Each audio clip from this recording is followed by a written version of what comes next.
Alors, il y a un grand drame chez les personnes qui veulent se lancer en tant que formateur en ligne, un grand drame qui se répète énormément. Moi, c'est quelque chose auquel j'ai été confronté plusieurs fois.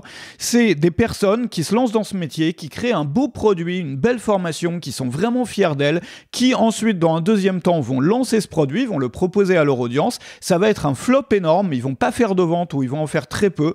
Et du coup, souvent, enfin moi, c'est une histoire à laquelle j'ai été confronté plusieurs fois.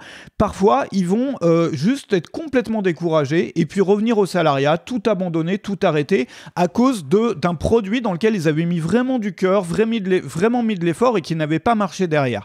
Et ça, c'est un problème auquel on est systématiquement confronté quand on est formateur, c'est que il faut mettre un certain effort pour créer une formation, surtout quand c'est la première qu'on crée. Souvent, il faut faire des recherches, souvent on n'est pas trop à l'aise avec le matériel, avec la façon de s'exprimer, tu vois, on se cherche un petit peu quand c'est le début et c'est bien normal. Et donc du coup, ça représente quand même un investissement en énergie qui est énorme pour quelque chose qui derrière n'offre pas de promesse de marché, c'est-à-dire qu'on n'est pas sûr du tout que ça fonctionne.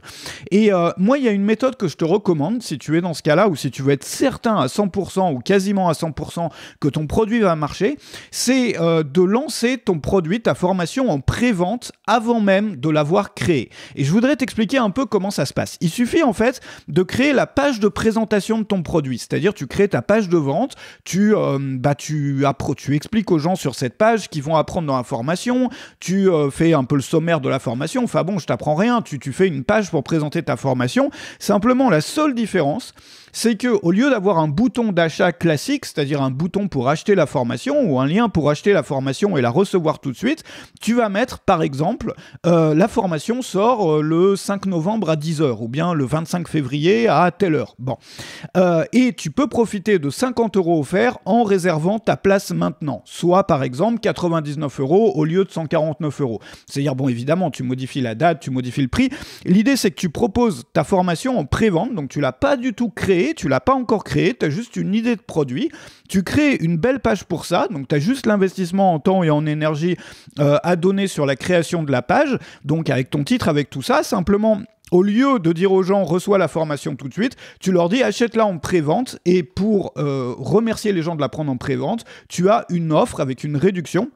Ça te permet en plus, tu sais, on parle souvent quand on parle de marketing d'urgence. Tu sais, l'urgence, c'est quand il y a une date limite pour profiter d'une promotion, par exemple. Là, ça te donne déjà un premier palier d'urgence. C'est-à-dire que pendant toute la période de la pré-vente, les gens, ils ont l'occasion de réserver leur place à ta formation avec une remise. Et cette remise, elle expire à une certaine date, qui est la date du lancement officiel. Donc, en fait, les gens, ils peuvent préacheter ton produit avant même qu'il soit créé. Donc, tu fais ça. Et puis, tu regardes si tu fais des ventes ou pas. Et il y a donc 3 options qui vont se présenter à toi. La première option, c'est que c'est un échec total. C'est-à-dire, il n'y a absolument personne qui a passé commande, ou bien il y a juste 2 personnes qui ont acheté ta formation. Bref, ça n'a pas fonctionné en pré-vente. Donc, si ça n'a pas fonctionné en pré-vente, ça signifie probablement que ton idée de produit n'était pas la bonne. Donc, dans ce cas-là, tu laisses juste tomber, puis rien ne t'empêche d'essayer sur un autre sujet. C'est-à-dire que si tu as eu 0 client, tu n'as pas besoin de rembourser qui que ce soit, tu n'as pas besoin de faire le produit non plus, tu passes juste à autre chose, tu effaces la page et t'en crées une autre. La deuxième option, c'est si tu as juste quelques clients qui ont acheté. Tu as 2-3 clients qui ont acheté, c'est une déception, pas énorme parce que tu n'as pas dû créer le produit. En fait, le seul investissement en temps, encore une fois, c'était de créer la fameuse page. Mais bon, le résultat, il est clairement décevant. Dans ce cas-là, tu rembourses les personnes.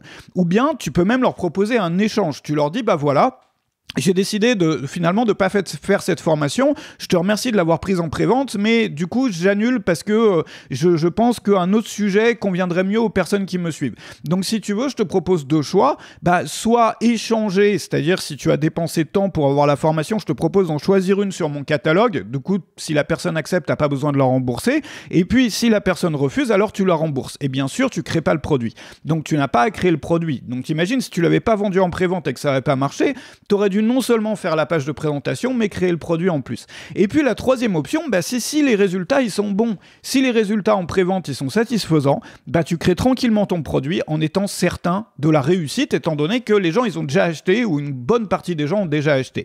Moi j'ai utilisé cette méthode-là, la méthode des pré-ventes pendant plusieurs mois, à une époque où je créais une formation par semaine. Et donc toutes les semaines, je faisais une pré-vente pendant quelques jours avant de la lancer. Alors moi j'utilisais ça aussi dans un autre but, c'était un peu pour me motiver parce que moi j'aime bien me donner des challenges comme ça. Donc aujourd'hui j'ai un challenge sur le contenu quotidien sur toutes les plateformes.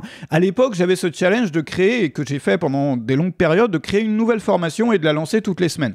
Donc c'est un défi en termes d'organisation, c'est ultra intéressant.